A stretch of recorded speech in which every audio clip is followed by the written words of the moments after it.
Hello बच्चों, उम्मीद है आप बहुत अच्छे होंगे और अपनी पढ़ाई को अच्छी तरह बढ़ा रहे होंगे। आपको सपोर्ट करने के लिए फटाफट मैं लेके आ गया हूं श्योर शॉर्ट न्यूमेरिकल्स की सीरीज। और आज हम लोग जैसा आप देख रहे हैं चैप्टर नंबर 5 मैग्नेटिज्म में मैटर की बात करूंगा। इसके पहले की वीडियो देखने के लिए लिंक डिस्क्रिप्शन में दिया हुआ है। चलिए फटाफट शुरू कर लेते हैं। श्योर शॉर्ट न्यूमेरिकल्स एग्जाम में पक्का आएंगे। ये बड़े ही चुनिंदा चुने हुए न्यूमेरिकल्स हैं जो अक्सर आपके एग्जामिनेशन में पूछे जाते हैं। तेजी से करेंगे जैसे एग्जाम टाइम में आप जल्दी से बातें समझ पाएं। आपके लिए मैंने काफी चीजें बना दी हैं, जैसे कि वन शॉट वीडियो है, पीवाईक्यू है, एमसीक्यू है, डेरिवेशंस है, 30 मिनट वन शॉट है। और इसको एक जगह मैंने इकट्ठा कर दिया जिसका नाम दिया ऑल वीडियो लाइब्रेरी। इसके चैप्टर के नाम में वाले प्ले वाले बटन को आप क्लिक करेंगे, ये वीडियो ओपन हो जाएगा और इसका लिंक मैं डिस्क्रिप्शन में दे रहा हूं। जो बच्चे इसका इस्तेमाल करना चाहे कर सकते हैं। एग्जाम टाइम में ये आपका बहुत समय बचाने वाला है और सारी सीरीज एक ही जगह मिल जाएगी। तो उसका इस्तेमाल कीजिए, समय बचाइए और शानदार नंबर लेकर आइए। जो बच्चे चाहते हैं कि जो मैं आज पढ़ा रहा हूं यहां पर उसका पीडीएफ उनको मिल जाए तो अरविंद एकेडमी टेलीग्राम चैनल को ज्वाइन कर लीजिए, लिंक डिस्क्रिप्शन में दिया हुआ है। और यहां पर मैं जो ये डिस्कशन करूंगा आज उसका प्रेजेंटेशन पीडीएफ वहां अपलोड कर दूंगा, क्योंकि आप जैसा जानते हैं कि समय बहुत कम बचा हुआ है तो सारी चीज आप इस समय आप नहीं पढ़ सकते। तो हम लोगों ने क्या किया है, चैप्टर वाइज 30 से 35 क्वेश्चंस जो कि एग्जाम में आते हैं उस तरह के निकाल लिए हैं, फुली सॉल्व्ड है, आपके लिए प्रोवाइड किया। केवल यही नहीं, उन 30-35 क्वेश्चंस के अलावा एमसीक्यू, सेशन रीजनिंग की स्टडी भी थोड़ी डाल दी है जिससे आपकी प्रैक्टिस हो जाए। तो जो बच्चा ये चाहता है कि श्योर शॉर्ट क्वेश्चंस लेना, क्लास 12 फिजिक्स के, मैथ्स के, बायोलॉजी के, केमिस्ट्री के, वो ले सकता है 399 प्लस 10% ऑफ के साथ। कुछ बच्चों का रहता है कि सर 12th पीसीएम तीनों मुझे लेना है या 12th पीसीबी लेना है, तो आपको इकोनॉमिकल पड़े इसलिए हम लोगों ने बंडलिंग कर दी है। 699 में आप 12th पीसीएम 12th पीसीबी ले सकते हैं। ये फुली सॉल्व्ड है, सोल्यूशन के साथ आपको मिलेगा। अगर आप ये लगा लेते हैं तो ये काफी है, कुछ और लगाने की इस समय जरूरत नहीं है। इससे आपका काम 100% बन जाएगा। तो जो बच्चे श्योर शॉर्ट क्वेश्चन लेना चाहते हैं वो अरविंद एकेडमी ऐप को डाउनलोड कर लीजिए, इसका लिंक मैं डिस्क्रिप्शन में दे रहा हूं। इसके स्टोर सेक्शन में जाइए, वहां पर आपको बटन दिखेगा या तो बाय नाउ का या आई एम इंटरेस्टेड का, क्लिक करिए, लिंक आएगा, पेमेंट करिए और वो ये चालू हो जाएगा। तो फटाफट शुरू कर लेते हैं जिस वजह से ये वीडियो बन रहा है। आइए स्टार्ट करते हैं। मैं लेजर को ऑन कर देता हूं जैसे कि हाईलाइट हो जाए। ये एक देखिए क्वेश्चन है आपके सामने। इस क्वेश्चन को मैंने डायग्राम बना दिया जिससे आप आसानी से समझ पाए। देखिए क्वेश्चन क्या है, a short bar magnet placed with its axis at 30 degree. एक शॉर्ट बार मैग्नेट है, इसकी एक्सेस साउथ से नॉर्थ की तरफ है, ये 30 डिग्री का एंगल बना रही है एक यूनिफॉर्म एक्सटर्नल मैग्नेटिक फील्ड से, with a uniform external magnetic field, जिसका की वैल्यू हमको दिया है 0.25 टेस्ला। ये दिया हुआ है 0.25 टेस्ला का मैग्नेटिक फील्ड है। और ये जो आपका मैग्नेट है उसके ऊपर जो टॉर्क लग रहा है वो 4.5 इंटू 10⁻⁻2 का है। ये टॉर्क की वैल्यू लिखी है। आपसे पूछा है कि जो मैग्नेटिक मोमेंट है m, उसका हमको वैल्यू बता दो। तो ये सवाल बहुत ही सरल हो जाता है क्योंकि हमको टॉर्क का फॉर्मूला देखिए मालूम है, टॉर्क होता है mb sin थीटा। अब हमको पूछा यहां टॉर्क की वैल्यू दी है, b की दी है, sin थीटा दी है, केवल हमको m निकालना है। तो यहां पर m एक तरफ कर लिया, tau upon b sin theta. अब इनकी वैल्यू इंसर्ट कर दीजिए। टॉर्क की वैल्यू दे रखी थी 4.5 इंटू 10⁻⁻2, ये पुट कर दी, b है 0.25 टेस्ला और साथ में जैसा आप देख रहे हैं कि थीटा यहां पर था 30 डिग्री, तो sin 30 डिग्री डाल दिया जिसकी वैल्यू आप जानते हैं हाफ होती है।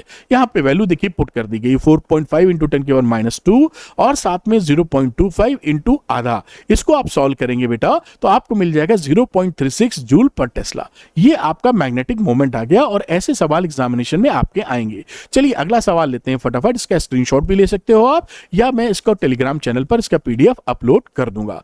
अगला सवाल देखते हैं, इसका भी डायग्राम में बना देता हूं जिससे समझाने में आपको आसानी हो।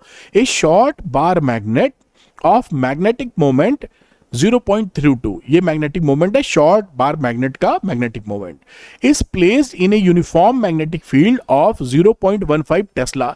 ये एक यूनिफॉर्म मैग्नेटिक फील्ड में रखा हुआ है जिसका मैग्नीट्यूड कितना है 0.15 टेस्ला। बड़ी अच्छी बात है।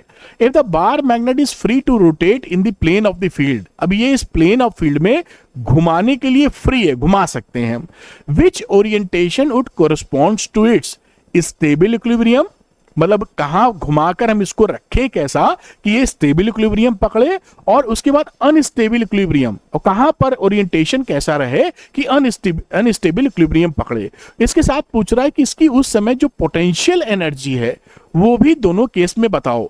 ऐसे क्वेश्चंस बहुत आते हैं जो स्टेबल और अनस्टेबल इक्विलिब्रियम की तरफ आपसे पूछते हैं। आपको याद रखना चाहिए, और हो सकता है आपने पढ़ा भी हो, कि स्टेबल इक्विलिब्रियम तब होती है जब मैग्नेटिक मोमेंट का डायरेक्शन मैग्नेटिक फील्ड की डायरेक्शन में हो, यानी दोनों पैरेलल हो। इन दोनों के बीच में थीटा की वैल्यू कितनी हो जानी चाहिए?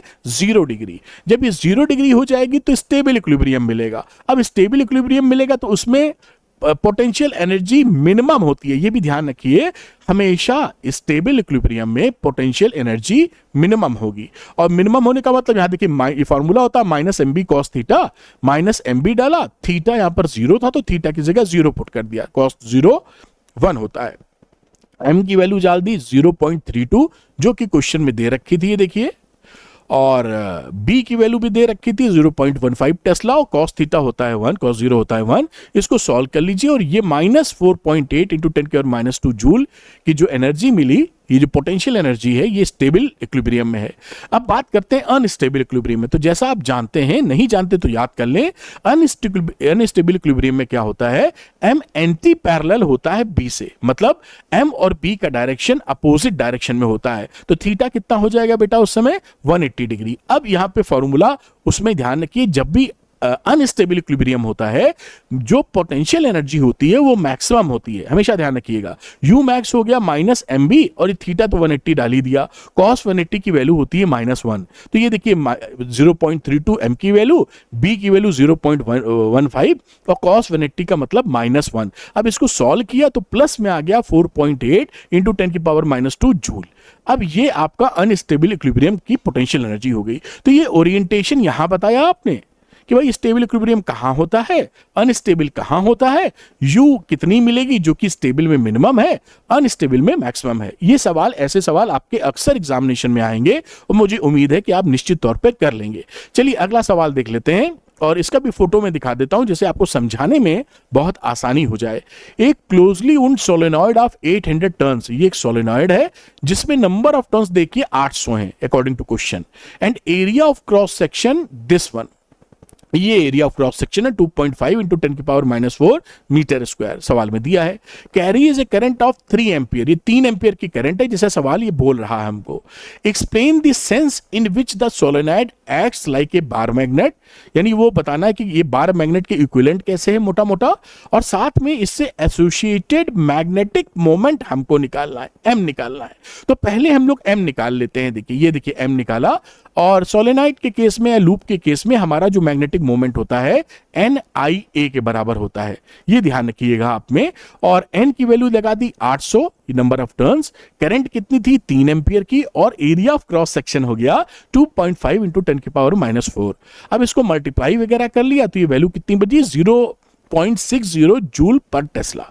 ये मैग्नेटिक मोमेंट आ गया। अब दूसरी बात जो कह रहा था ये कि जो सोलेनॉइड हो बार मैग्नेट जैसा कैसा बिहेव करेगा, तो जो बी होता है सोलेनॉइड का has the same pattern as that of a bar magnet. जो पैटर्न है सोलेनॉइड के मैग्नेटिक फील्ड का वो बार मैग्नेट जैसा ही होता है, और ये along the axis of the solenoid apply होता है या लगता है। अलोंग द सोलेनॉइड ये एक्सेस है, ऐसे लगेगा बेटा, ठीक है। दूसरी बात, इस direction is determined by the sense of flow of current. अब ये जो करंट है वो क्लॉकवाइज है या एंटी क्लॉकवाइज, इससे इसका मैग्नेटिक फील्ड या तो इधर होगा ऐसे या ऐसे होगा, वो उस तरह से डिसाइड कर सकते हैं। तो ये सवाल पूरी तरीके से इस तरह से खत्म हो सकता है। ये सारे चुनिंदा सवाल हैं जो एग्जामिनेशन में आने के, न्यूमेरिकल्स एग्जाम में आने के बहुत ज्यादा चांसेस हैं। चलिए अगला सवाल हम लोग देख लेते हैं फटाफट। ये देखिए अगले सवाल पे आ गए, और यहां पर मैंने एक डायग्राम बनाया है जिससे तेजी से मैं आपको समझा सकूं। लिखा है a bar magnet of magnetic moment 1.5 joule per tesla. इसका जो मैग्नेटिक मोमेंट है 1.5 है with suitable units, aligned with the direction of a uniform magnetic field 0.22 tesla. ये मैग्नेटिक फील्ड देखिए है, इससे ये अलाइंड है, यानी साउथ और नॉर्थ का जो डायरेक्शन है, साउथ से नॉर्थ, ये उसी डायरेक्शन में है जिस डायरेक्शन में मैग्नेटिक फील्ड है। बड़ी अच्छी बात है। अब क्या कह रहा है, बड़ा इंपॉर्टेंट सवाल है, ध्यान से देखिएगा ये। What is the amount of work required by an external torque, बाहर से एक्सटर्नल टॉर्क कितना लगेगा to turn the magnet so as to align its magnetic moment normal. जब हम इसको घुमाकर नॉर्मल कर देंगे तब कितना टॉर्क चाहिए, और घुमाकर अपोजिट कर देंगे मैग्नेटिक फील्ड से, यानी पलट देंगे पूरा मैग्नेट, तो कितना टॉर्क लगने वाला है। साथ में what is the torque on the, what is the, ये तो पूछा था यहाँ पर, sorry, external torque, amount of work done पहले निकालना है। घुमाने में कितना वर्क डन होगा, जब इसको 90 डिग्री कर दोगे तब घुमा के, और जब इसको पलट दोगे घुमा के 180 डिग्री तब कितना वर्क डन करोगे। दूसरा, उस समय उस पर लगने वाला टॉर्क क्या है केस 1 2 में। तो पहली बात देखते हैं, इस समय तो थीटा कितना है बेटा, 0 डिग्री है। जब इसको खड़ा कर दोगे, नॉर्मल कर दोगे, तो थीटा 2 कितना हो जाएगा बेटा, 90 डिग्री। पहले देखिए थीटा 1 था 0, अब कितना है थीटा 2, 90 डिग्री, क्योंकि नॉर्मल पोजीशन में ले आए। वर्क डन का जो फॉर्मूला होता है वो W is equal to minus MB cos theta 2 minus cos theta 1। कभी कभी कुछ किताबों में माइनस अंदर ले लेते हैं, तो cos theta 1 minus cos theta 2 लिख देते हैं, तो उससे कोई परेशानी नहीं है। अब इसमें वैल्यू पुट कर दी जाए। M की वैल्यू दे रखी थी 1.5, ये देखिए यहां दे रखी है, और B भी दे रखा है 0.22, तो ये B भी रख दिया। cos थीटा 2 जो कि 90 डिग्री है रखा, माइनस cos थीटा 1 जो कि cos 0 डिग्री रखा। इसको मल्टीप्लाई कर लिया, यहां cos 90 होता है 0, cos 0 होता है 1, और यहां पर जैसा आप देख रहे हैं माइनस माइनस मिलके प्लस हो गया, और 0.33 जूल का एक्सटर्नल वर्क डन हो गया। यानी इसको घुमाने में, घुमा के 90 डिग्री पहुंचाने में कितना वर्क डन लगा, 0.33 जूल। हमें इतना काम करना पड़ा। उस समय अगर हम बात करें कि इसमें कितना टॉर्क लग रहा है, क्योंकि सवाल सेकंड वाले में टॉर्क भी पूछा है, तो भाई इस समय तो ये 90 डिग्री पर पहुंच चुका है ना, तो टॉर्क क्या हुआ, MB साइन थीटा, यही फॉर्मूला होता है। M लिखा, B लिखा, साइन थीटा साइन 90 हो गया क्योंकि इस समय 90 है, और ये वैल्यू हो गई 0.33 न्यूटन मीटर। ये इस समय टॉर्क हो गया। अब दूसरी कंडीशन में कह रहा है कि अपोजिट टू द फील्ड ले जाओ, तो वहां पर थीटा 1 तो देखिए 0 ही है, लेकिन थीटा 2 अब कितना हो चुका है, 180 डिग्री, क्योंकि आपने इसको पूरा घुमा के पलट दिया है। नॉर्थ इधर आ गया, साउथ इधर आ गया, पूरा घुमा दिया 180 डिग्री। अब यही फॉर्मूला आप लगा दीजिए, तो माइनस 1.5 जो कि यहां पर था MB, और cos theta 2 minus cos theta 1, cos theta 2 180 degree है, cos थीटा 1 0 डिग्री है। अब इसको सॉल्व कर लीजिए, यहां पर ये देखिए सॉल्व कर लिया, वैल्यू होती है cos 180 की -1, cos 0 की 1, सॉल्व किया 0.66 जूल, यहां पर आपकी एनर्जी आ गई। बड़ी अच्छी बात है। अब आगे देखते हैं हम लोग इसका टॉर्क। तो टॉर्क के लिए MB साइन थीटा फॉर्मूला होता है, MB साइन थीटा का मतलब साइन 180 डिग्री, वैल्यू लगा दी साइन 180 डिग्री तो होता है भैया 0, तो ये वैल्यू कितनी हो गई, 0। यानी इस समय कितना टॉर्क लग रहा होगा इसके ऊपर, कुछ नहीं, 0। तो इस तरह के सवाल भी मैंने एकदम चुन चुन के आपके लिए, एकदम हीरे जैसे क्वेश्चंस हैं ये, पकड़ लीजिए इसको। खैर ये न्यूमेरिकल आप कर पाए होंगे। चलते हैं अगले न्यूमेरिकल पे, उसको देखते हैं उसके हालचाल क्या है। डायग्राम इसलिए कि फटाफट तेजी से आप कम समय में ज्यादा बात समझ पाएं। एक क्लोजली उन सोलेनॉइड ऑफ 2000 टन्स, ये एक सोलेनॉइड है जो 2000 टन होल्ड करता बनाया गया है। एरिया ऑफ क्रॉस सेक्शन कितना है बेटा, 1.6 इंटू 10⁻⁴ मीटर स्क्वायर, ये एरिया ऑफ क्रॉस सेक्शन है। कैरी, इसमें करंट कितनी फ्लो हो रही है, 4 एम्पियर की करंट फ्लो हो रही है। Is suspended through its centre, इसके सेंटर से हमने लटका दिया है इसको, to turn in a horizontal, की ये हॉरिजॉन्टल प्लेन में घूम सके, ऐसा इसको लटका मारा है। अब देखिए क्या पूछ रहा है, what is the magnetic moment associated with the solenoid. तो मैग्नेटिक मोमेंट का फॉर्मूला तुमको पता ही है, NIA होता है सोलेनॉइड का, भी हमने देखा था। वैल्यू रख दी जाए, N की वैल्यू हो गई 2000, I हो गया 4 एम्पियर, ये देखिए दिया है, और एरिया 1.6 इंटू 10⁻⁴, ये एरिया, इसको मल्टीप्लाई करेंगे 1.28 एम्पियर मीटर स्क्वायर, ये इसका मैग्नेटिक मोमेंट हो गया। बड़े प्यार से निकल आया। अब दूसरा क्या कह रहा है, what is the force and torque, wordings पे ध्यान दीजिए, फोर्स भी पूछ रहा है और टॉर्क भी पूछ रहा है on the solenoid if a uniform horizontal magnetic field of this one is set up at an angle of 30 degree with the axis of solenoid. यानी यहां पर एक मैग्नेटिक फील्ड हम लगा दें जो इसकी एक्सिस से 30 डिग्री का एंगल बना रही है, यूनिफॉर्म मैग्नेटिक फील्ड। उस समय इस पे लगने वाला फोर्स कितना होगा और टॉर्क कितना होगा, आइए देख लेते हैं। ये जो m का वैल्यू था, ये एक वेक्टर क्वांटिटी होता है m, तो अलोंग द एक्सिस लिख दिया गया, अलोंग द एक्सिस लग रहा है। दूसरी बात, जब भी कोई सोलेनॉइड या मैग्नेट यूनिफॉर्म मैग्नेटिक फील्ड में रखा जाएगा, उस पे लगने वाला नेट फोर्स हमेशा 0 होता है, ध्यान रखिएगा। तो net force in uniform magnetic field will be 0। Torque zero नहीं होगा तो टॉर्क के लिए एम बी साइन थीटा लगा देंगे। m की वैल्यू 1.28, b की वैल्यू 7.5 जो दे रखा था सवाल के अंदर इंटू 10 की पावर -2 और साइन थीटा यहां बोल रखा है 30 डिग्री। तो यहां पर साइन 30 डिग्री हमने यहां पर लगा मारा। तो ये वैल्यू देखिए 1.28 इंटू 7.5 इंटू 10 की पावर -2 इंटू साइन 30 डिग्री हो गई। अब इसको आप आपस में कैलकुलेट कर लीजिए। साइन 30 की वैल्यू हाफ होती है तो मल्टीप्लाई वगैरह कर दिया आपने तो आ गया 0.048 न्यूटन मीटर। ये क्या हो गया? टॉर्क हो गया। यही बात दो इन्होंने पूछी थी कि आपका मैग्नेटिक मोमेंट कितना है और टॉर्क कितना है और साथ में नेट फोर्स कितना है। तो इस तरह के सवाल इस चैप्टर से अक्सर बनते हैं जो आप बड़ी अच्छी तरीके से सॉल्व कर सकते हैं। आइए फटाफट चलते हैं अगले न्यूमेरिकल के ऊपर जिनके आने के चांसेस बहुत ज्यादा रहते हैं। ये देखिए अगला न्यूमेरिकल है। ऐसे न्यूमेरिकल आप करेंगे 100% आपका काम बन जाएगा। बोल क्या रहा है? A short bar magnet has a magnetic moment of 0.48 joule per tesla. ये इसका मैग्नेटिक मोमेंट है एक बार मैग्नेट का। Give the direction and magnitude of the magnetic field produced by the magnet at a distance of 10 centimetre from the centre of the magnet. कह रहा है ये जो मैग्नेट है इसके सेंटर से 10 सेंटीमीटर दूर आपका मैग्नेटिक फील्ड कितना होगा और उसका डायरेक्शन कितना होगा। आगे भी बात कही है जब एक्सेस पे देखें हम इसकी एक्सेस पर या इक्वेटोरियल पॉइंट पर नॉर्मल बाइसेक्टर पे देखें जो कि इक्वेटोरियल पॉइंट होता है।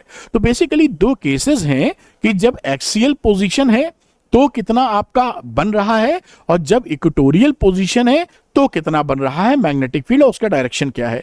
ये देखिए एक बार मैग्नेट है। इसकी एक्सियल पोजीशन जो एक्सियल पोजीशन मतलब क्या है? इसकी एक्सेस पे साउथ से नॉर्थ मिला दो ये उसी दिशा में P पर आपका कितना मैग्नेटिक फील्ड है और इसका डायरेक्शन क्या है। तो इसकी सेंटर से ये डिस्टेंस है 10 सेंटीमीटर। एक्सियल पोजीशन हो गई। अब एक्सियल पोजीशन पर जो मैग्नेटिक बार मैग्नेट का फॉर्मूला होता है वो बी एक्सियल होता है म्यू नॉट अपॉन 4 पाई 2m अपॉन r क्यूब। ये इसकी कहानी हो गई मतलब फॉर्मूला हो गया। अब इसमें वैल्यू पुट कर दी जाए बड़े आराम से।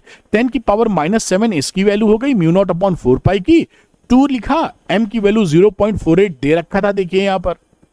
उसके बाद r की वैल्यू 10 सेंटीमीटर है तो 0.10 का होल क्यूब कर दिया जो इस फॉर्मूले में लगना है और इसको सॉल्व कर दिया उठा के। जब आपने सॉल्व किया तो ये वैल्यू आ गई 0.96 इंटू 10 की पावर -4 टेस्ला।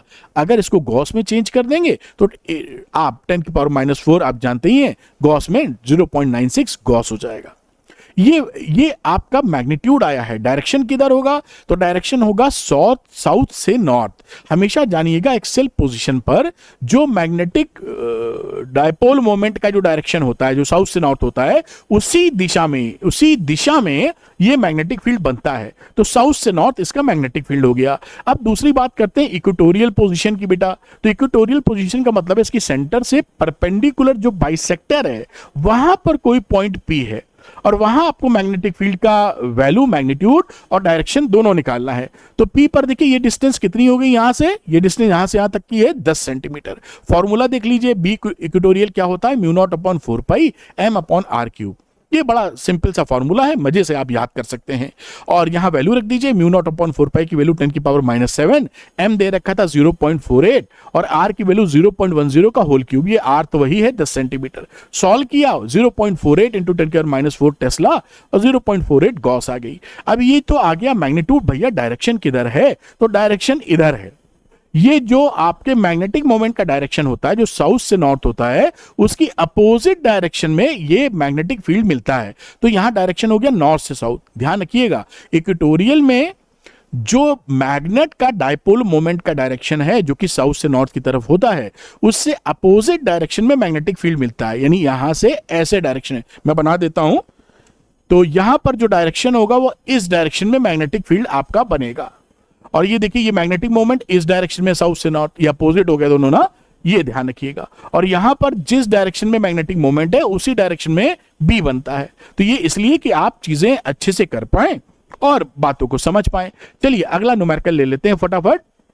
और यहां भी एक डायग्राम बना दिया जिससे बात आप समझ पाएं। लिखा है स्टेडी करंट ऑफ 2 एम्पियर। ये देखिए एक कॉइल है, अभी बताएंगे। ये flows through a circular coil having 5 turns of radius 7 centimetre. ये कॉइल है, इसमें नंबर ऑफ टर्न्स 5 हैं, करंट है 2 एम्पियर अकॉर्डिंग टू क्वेश्चन और रेडियस है 7 सेंटीमीटर। और ये एक्स वाई प्लेन में, the coil lies in X Y plane, ये मैंने एक्स वाई बना दिया, जेड इधर बना दिया है। देखिए एक्स वाई जेड आप किधर भी बना सकते हैं, दो शर्तें होती हैं कि एक्स वाई जेड में 90 डिग्री का एंगल हो और वेक्टर क्रॉस प्रोडक्ट को फॉलो करे, यानी एक्स क्रॉस वाई करें तो अंगूठा राइट हैंड का अंगूठा जेड डायरेक्शन में जाए। बस ये दो चीजें, वेक्टर वाला जो होता है, वेक्टर क्रॉस प्रोडक्ट वाला जो रूल है वो लग जाए। तो एक्स मैंने ऊपर ले लिया, वाई इधर और जेड इधर, बिल्कुल बराबर है। अब यहां पर एक लूप हो गया। अब ये कह रहे हैं कि find the magnitude and direction of the magnetic dipole moment of the coil. तो मैग्नेटिक डायपोल मोमेंट जो होता है उसका तो फॉर्मूला NIA होता है, ये हम पहले से भी देखते चले आए हैं।